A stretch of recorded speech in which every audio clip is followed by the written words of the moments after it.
Mehatxu ekonomiko, politiko eta sozial larriak daude gaur egun Europan. Horien artean, demografiaren hondoratzea da, zalantzarik gabe, larriena. Erronka hau hainbat ikuspegitatik azter daiteke, baina funtsezko galdera bat dago. Nor da egoera honen erantzule politikoa, erantzuna ez da konplexua. Erantzukizuna, Europako klase politiko osoarena da, eta hori ulertzeko, perspektiba historikoa nahikoa da, arazoa ez da gaurkoa. Ugalkortasun eta jaiotza tasak 1970eko hamarkadan hasi ziren hondoratzen.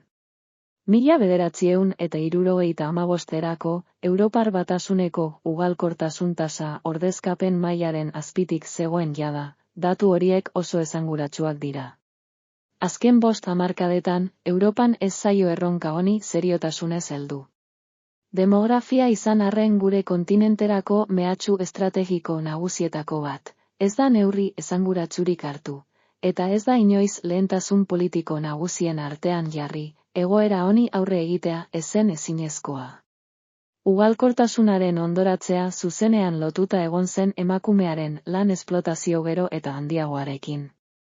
Horrek lan denbora murrizteko neurri ausartak eskatzen zituen, bai emakumeentzat, bai gizonentzat. Baina neurri horiek ez ziren inoiz hartu. Are gehiago, erronka honek ez zuen inoiz merezi zuen garrantzi estrategikoa jaso. Hori guztia ezin da azaldu ezjakintasunarekin edo akats isolatuekin. Europako klase politikoak herritarren aurkako traizio historikoa egin du. Politikariek ez dute Europako interesen alde lan egin, baizik eta interes korporatiboen menpe jardun dute. Hondoratze demografikoaren atzean interes ezagunak daude.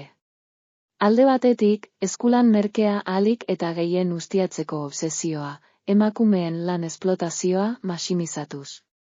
Bestetik, gerra hotzaz geroztik mendebaldeko elite batzuetan hedatu diren antinatalismoa eta biztanleria murrizteko estrategiak.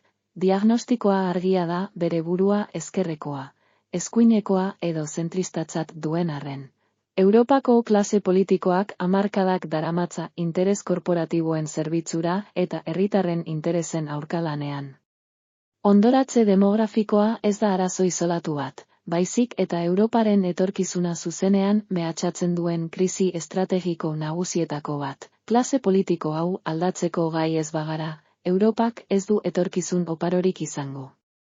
Kultura eta hizkuntza politika sailak, hizkuntza politikarako sailburuordetzak diruz lagundua.